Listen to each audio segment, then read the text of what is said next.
Is this true? If he doesn't give it to you, I will, Hercules. Oh, you have a royal axe too? No, I don't! Get on the bus! We're As you suiting wish. up against the Lions today, Lions? Hercules. Today! This pleases me, for lions are a worthy foe.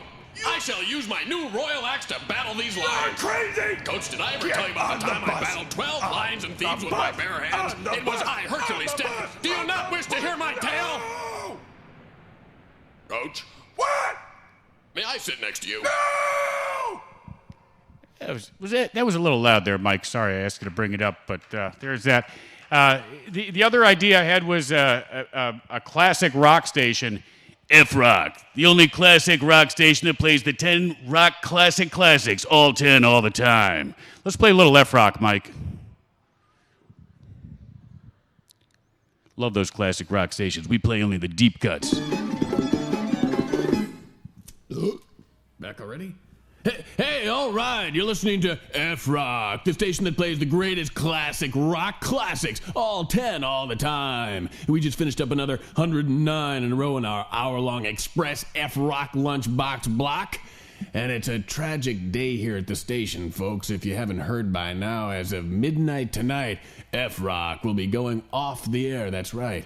The suits over at the FCC are revoking our license due to a court order that came down this morning. All this stemming from an incident that apparently occurred early Sunday when several drunken youths set off firecrackers, broke bottles, and then tipped over and firebombed a police vehicle. Regular 4th of July. Way to go out there, guys. Report goes on to state that the youths had spent 4 hours prior to the incident listening to heavy metal music backwards. They, of course, were tuned to F-Rock, listening to the Getting Back to Black, back-to-back Black Sabbath backwards blast-off breakfast, heard each Sunday morning from 2 to 6 a.m., one of our many fine exclusive programs heard here at F-Rock.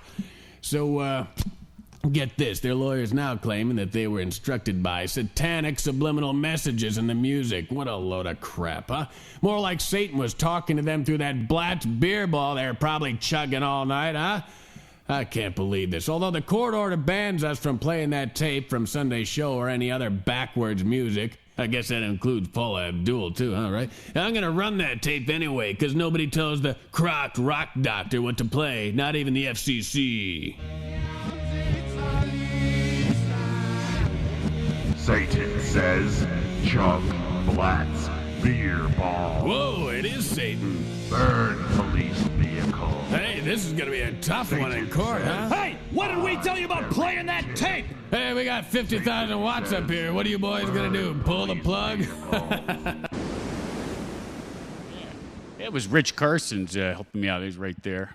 That was fun stuff. Yeah, so those are things that never got any play anywhere, but they were just fun to make. So let's do a little bit of a slideshow right now, Mike, just quickly. Not that there's a whole lot to see, but over the years I've had some fun recording sessions, different people. One of my most entertaining ones was working with Bootsy Collins for a really weird and bad version of NBA Jam done by Acclaim, I think late 90s. I don't know if any of you guys remember it.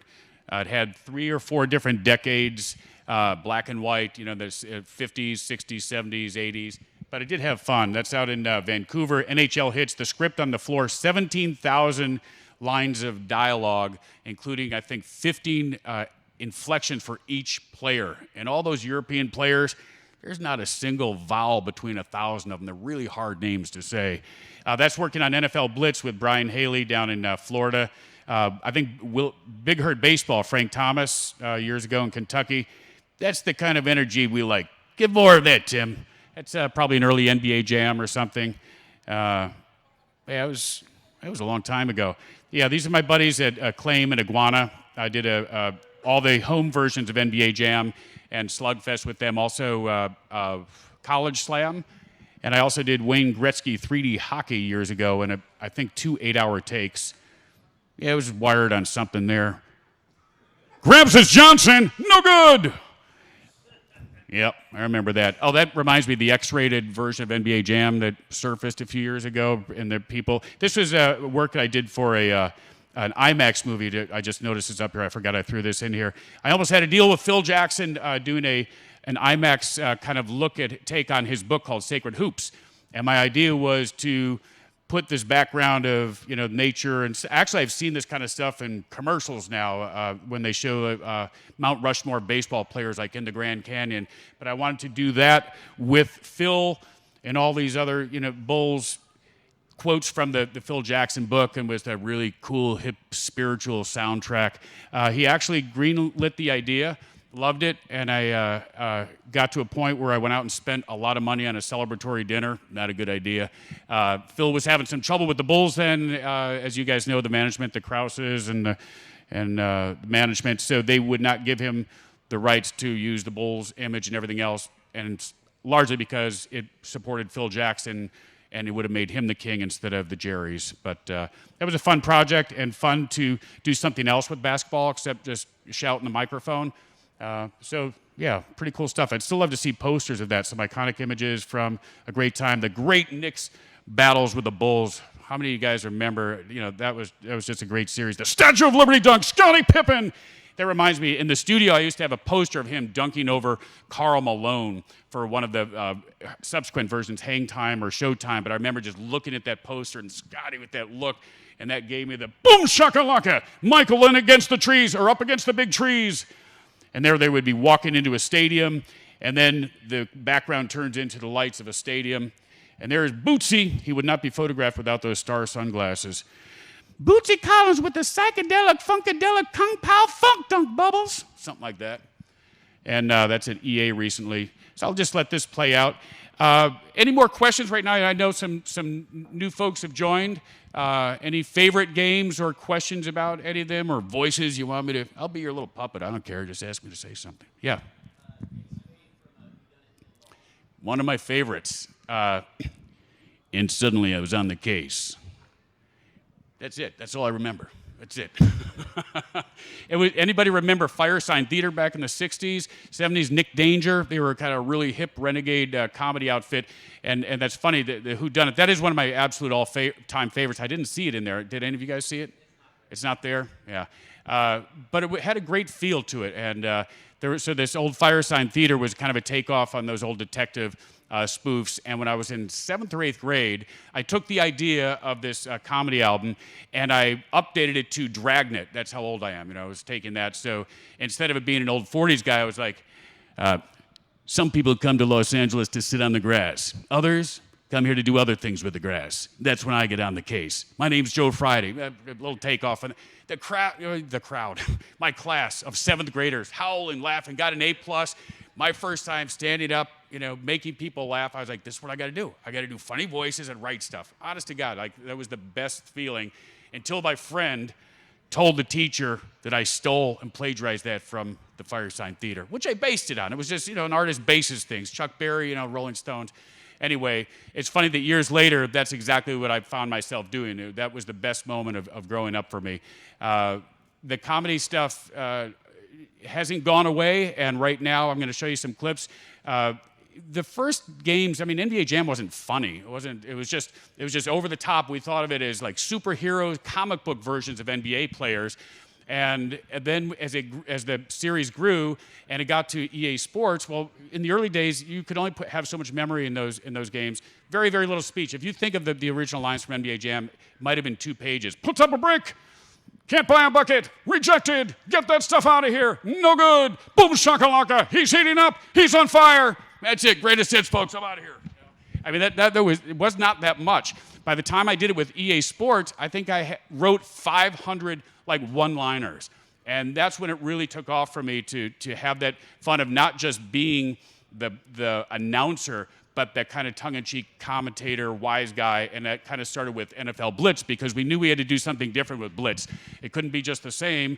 So that's when Dan Forden first said, hey, you want to write? You're good at this. So I started writing the scripts with him on NFL Blitz, and changed up the voice just a little bit. Welcome to NFL Blitz. Got a little tougher. And that was totally unnecessary, but a whole lot of fun to watch. Oh, he just ripped his head off. Oh, darn, it was just his helmet.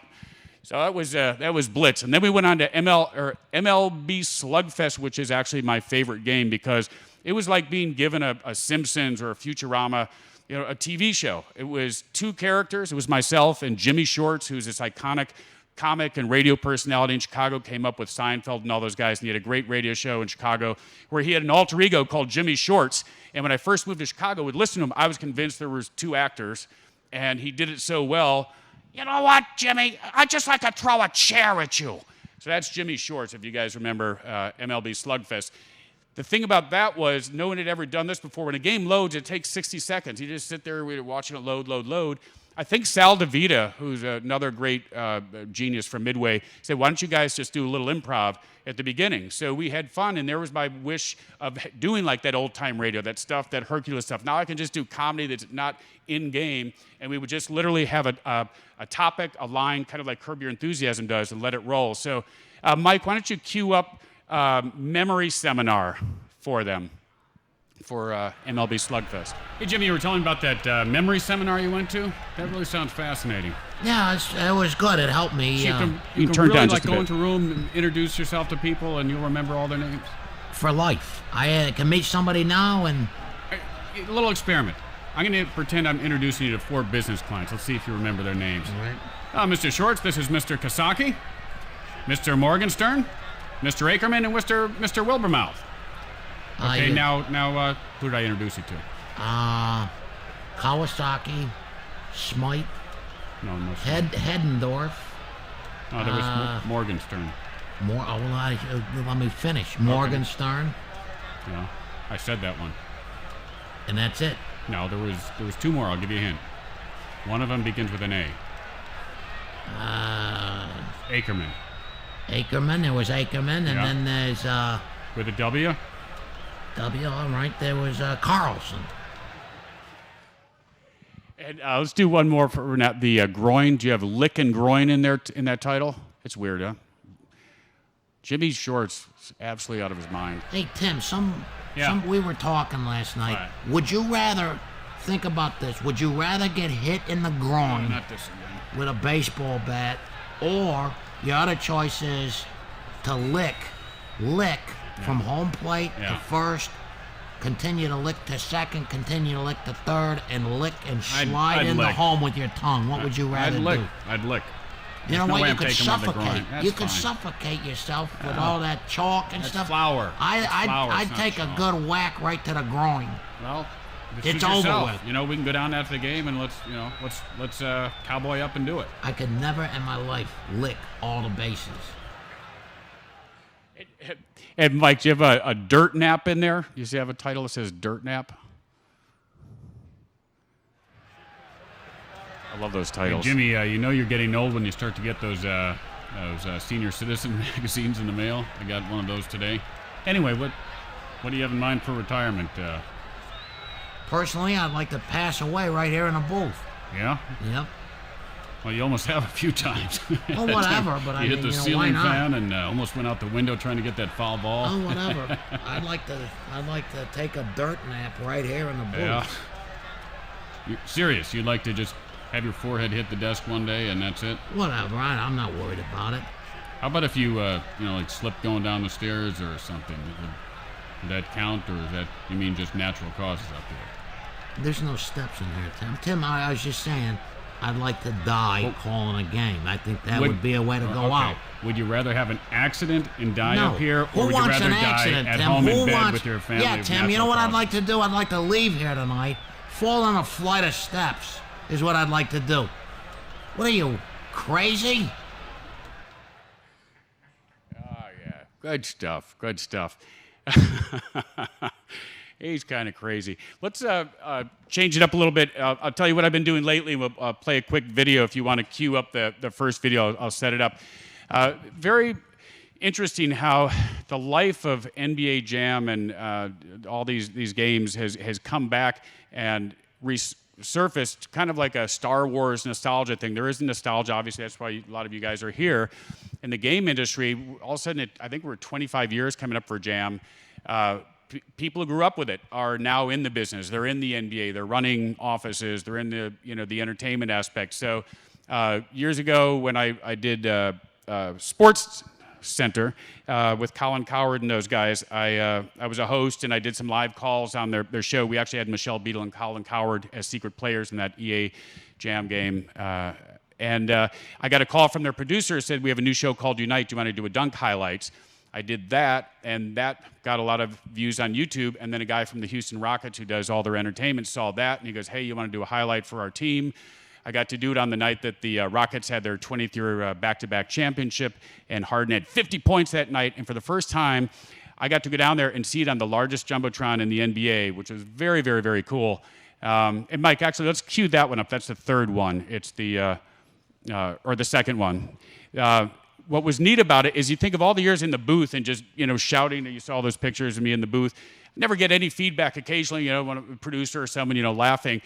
But it wasn't something that an audience, I couldn't ever feel like what it was for an audience as a group to have that experience. In the early days, I would go to the arcades with my son, who was about 7 at the time, and we'd kind of check in at the big arcades to see how the game was doing. That was fun. You would see in the very beginning, I remember the first couple weeks out, 2 or 3 people around it, and within a few weeks, a month, there was 10, 15 people, quarters on the cabinet.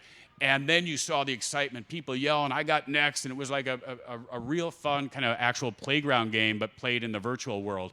But that was the only time I kind of saw the reaction of you guys, the gamers, to my work. So here's a look at the Rockets video I did. And they just send me the clip, and then I do all the writing. Is heating up. Welcome to NBA Jam Throwback Thursday. Hi everyone, I'm Tim Kitzrow, aka Mr. Boomshakalaka. Get your quarters ready. Let's go to the arcade. TSA agent Josh Smith, all business as he guards the lane with a little frisk and strip. He can't smuggle the ball in the paint while he's on duty. Kaboom! Turned up a little, Mike. You bring the peanut butter, and I'll bring the jam. And now, turkey stuffing tips by Josh Smith. First, hunt the turkey down, then stuff him. Rejected. Stuffing, it's what's for dinner. Now, which button do you hit for pass again? Oh, yeah, that one. And which button for MVP? Oh, yeah, got it. Dwight Howard may not have gone to college, but he just got his degree from dunking on you. Whoa!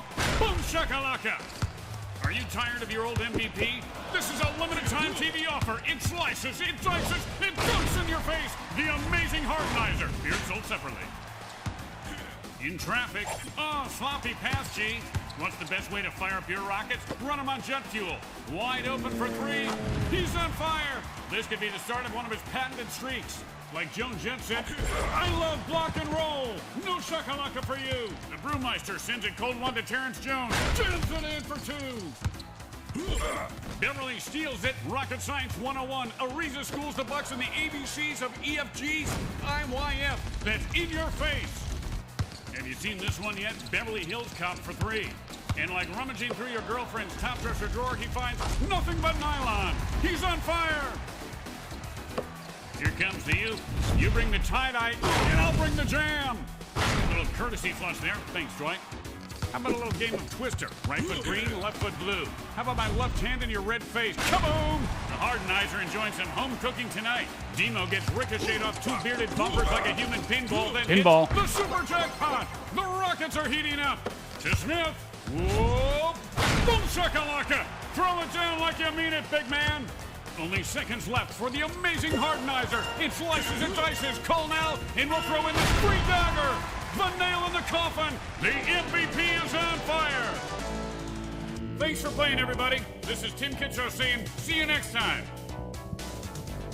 So can you imagine just how much fun that is after all the years, thank you, watching Sports Center and different things and realizing that I really have a unique niche in this business. And if you think of I was telling you the earlier stories, started out as an actor, Shakespeare, Chekhov, all those classics, which I love, absolutely love. I'm not making fun of it.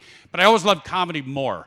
After doing a Shakespeare play, I'd have more fun in the pub doing parodies of the scenes we just did. And if you've ever seen a Shakespeare show and you're familiar with it, he wrote for the Times. It was comedy, and it's I went 4 years at a conservatory, fine arts conservatory, and a lot of that stuff's still over my head. It's not funny to me. Nothing worse than being on stage in one of those scenes like with false stuff like, pray thee does not mean that. You don't know what the humor is, and you're laughing. This fake laugh. Of course, I was acting well. No one knew it was a fake laugh, but I always felt like I was deceiving people. But the real laughter was the stuff that I was doing with my brother. I had an improv group in Albany at the time. We bought the first Betamax handheld camera, the portable camera. It's like bigger than suitcases that Spirit Airline would like. $1,700. We just started making videotapes and doing coffee houses and pubs, doing improv.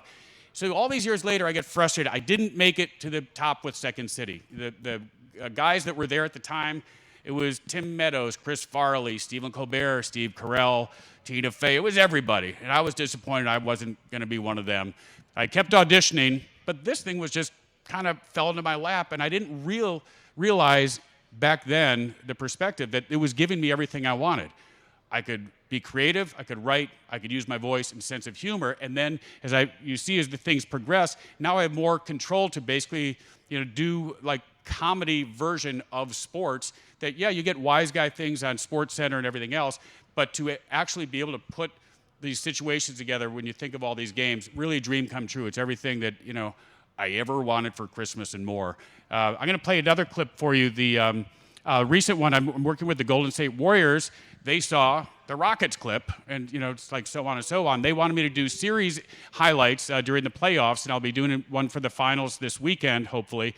And so this is one of the ones I did the other night. But once again, the fun is they just send you clips, and you look at it, and it's a artist just looking at kind of a blank canvas. And let's see what Mr. Boomshakalaka came up with for Dub Jam, they're calling it. Welcome to DUB Jam. Turn it up just a little, Mike. I'm Kitzrow. Deep into the Matrix we go, seeking answers from the Oracle on round 2 of the playoffs. Tonight's musical mashup, Dub Jam takes on Smooth Jazz. AI Andrew Iguodala, he got his degree from dunking on you. The Oracle says, you are looking at the world without time, Neo. Kaboom! DUB stands for Dunking Unbelievable. Oracle says, we're all here to do what we are here to do. Bury threes and bury the Jazz. Jazz lost in the Matrix. Oracle says, shoot the orange pill, Green. You are the one. Disco Demolition Night at the Oracle. Put on your dancing shoes. Do a little dance. Give a little tug. Get down tonight. Where does Disco Ball go? Disco to the hole. Kaboom. And where does this one go? Disco there too. Boom. Shakalaka. Dub Nation is on fire. Sweeping the first 2 rounds. I gotta keep playing. I am jacked. Yeah, fun stuff. Thanks.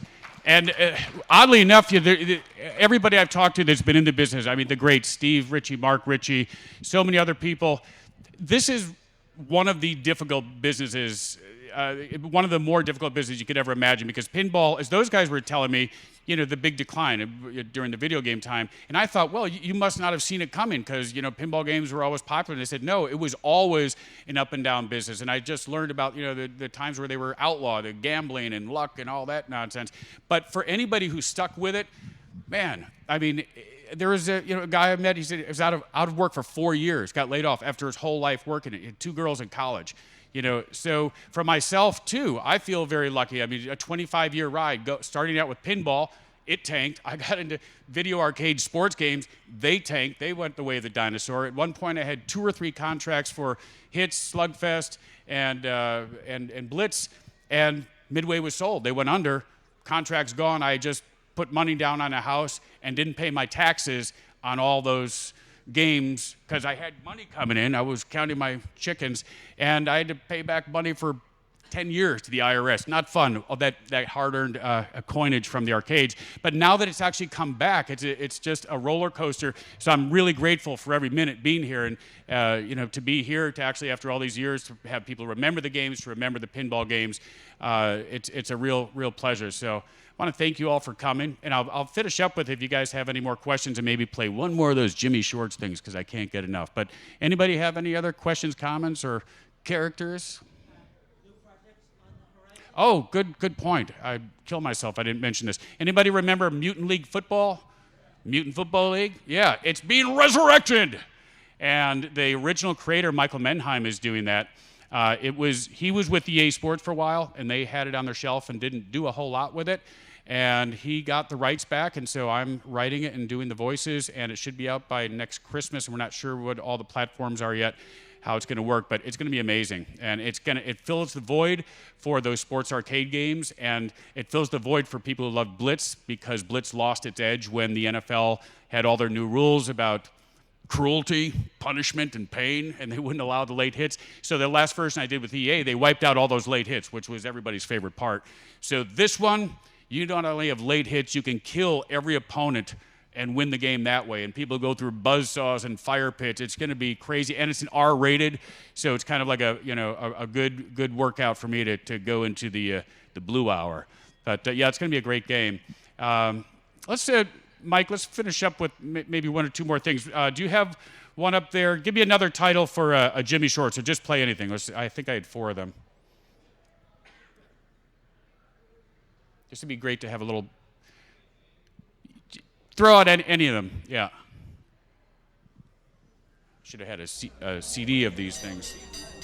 Last call. Oh, good. This is actually a piece I did with Rich. Off my bar. You want to sleep? You go home. Hey, put that waitress down. Jeez, idiots. Yeah, what can I get you? When you're out late in a festive and lively night spot, and it's your turn to order that last round, does the bartender screw up your order? Maybe he has trouble understanding you. After all, when they're 3 deep at the bar and the band is pounding out its last song, your complicated drink order can easily be misunderstood. You order your date a frozen strawberry daiquiri with rocks, and here's what the bartender's likely to hear. Strawberry daiquiri docks, or the lady? Or perhaps you're ordering a bourbon for your boss or business client. You may get an antacid tablet, but you won't get your drinks. Or perhaps it's that last round of peppermint schnapps for the office party.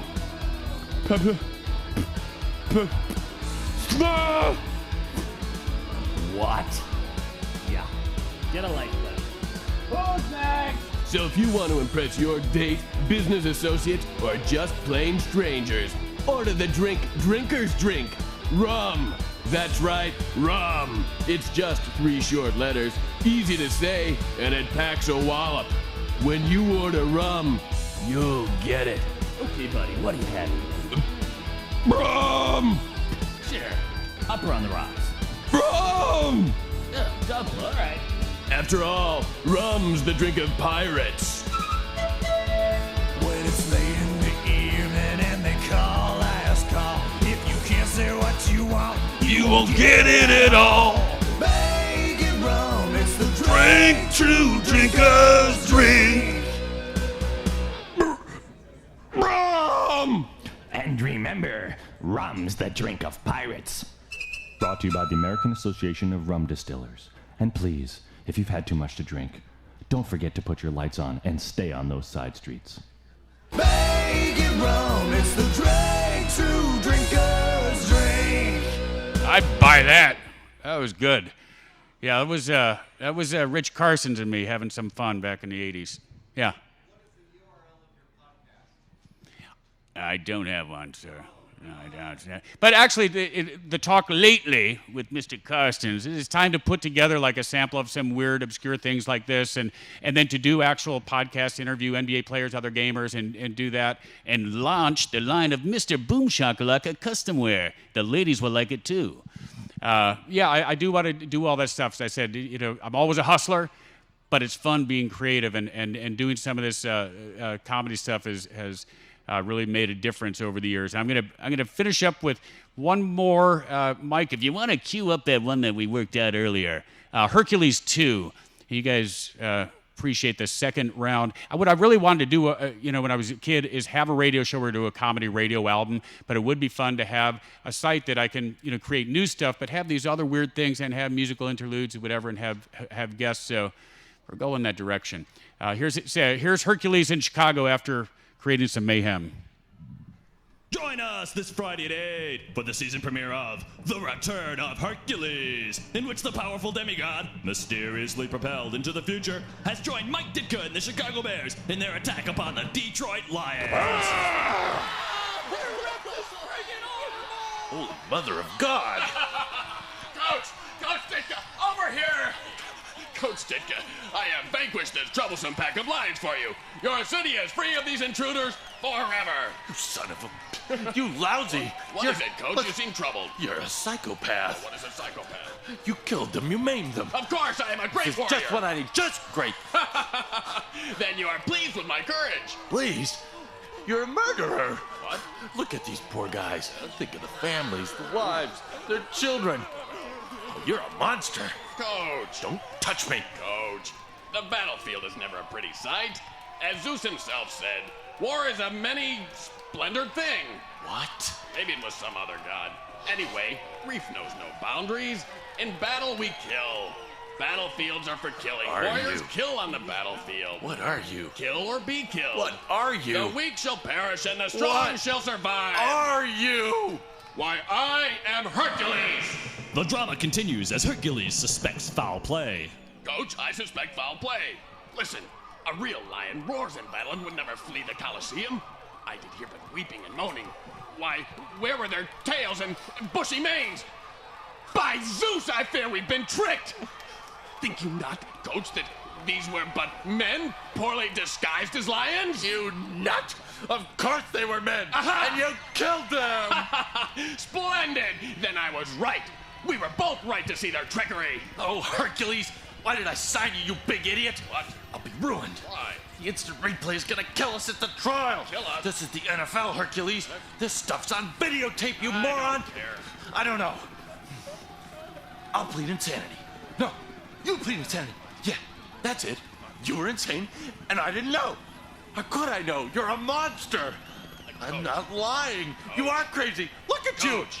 I'm not bad. Coach. Chicago likes me, right? Coach Ditka, this womanly behavior is unseemly in such a seasoned warrior as yourself.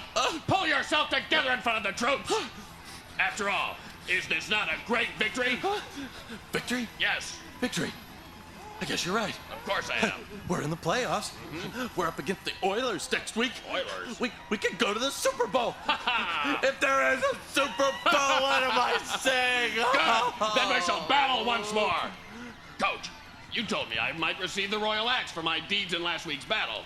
I would use this royal axe against these Oilers. Might I have it now? Yes, someone give him the axe. Excellent. Coach, What? what are Oilers? Fun stuff. You guys, I think it's just a little bit before the 9 o'clock hours. I said I didn't know how long I wanted to go, and I really appreciate y'all being here. If you want to hang out for a few minutes, feel free. I think I've gone long enough, but I'm going to play for anybody who wants to stick around another Jimmy Shorts thing. So I'll be around tomorrow, and if you want to talk or get my card or anything, I'd love to see you. I'll be hanging out a lot. So thanks for coming. And yeah, on that, let's play The Meaning of Life, Mike. What is the meaning of life? Hey, could you turn the fans on in here? Hey, Jimmy, here's that book I was telling you about. At your disposal, I tell yours. The greatest book I've ever read in my life. It's What is about this? a guy who spent 10 years of his life searching for the meaning of life, and he documented it. He lists the 10 most important things of life, and I mean, this has just changed everything for me. I mean, I'm a different person. I'm sorry, I'm a little excited. I'm going on, but it's yours. Read it, or don't read it, whatever you want, because that's one of the important things. Is don't push your, desires and wishes on other people. So. Well, I don't desire. Do you want it though? this. No, I don't want to Why read not? this garbage. I'm giving it to you. It's a gift. I'll take it back, okay? I just look at it. I mean, you don't have to read it. Just I skim don't through want it. Tell me what you want think. it. I don't read it, okay? Read it. I hate I these brought it books. in specially for you, and now you don't then- even want to look at it? Well, that's the meaning of life. Don't waste your time. All right. The meaning of life is take it Great. back. The Yep. meaning of life is get a life. All right. He's good.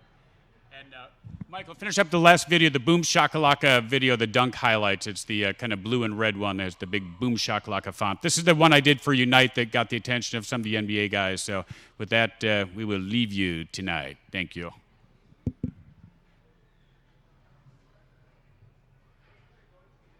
Welcome to Throwback Thursday. Hi everyone, Tim Kitzrow here with you, aka Mr. Boomshakalaka, the original voice of NBA Jam.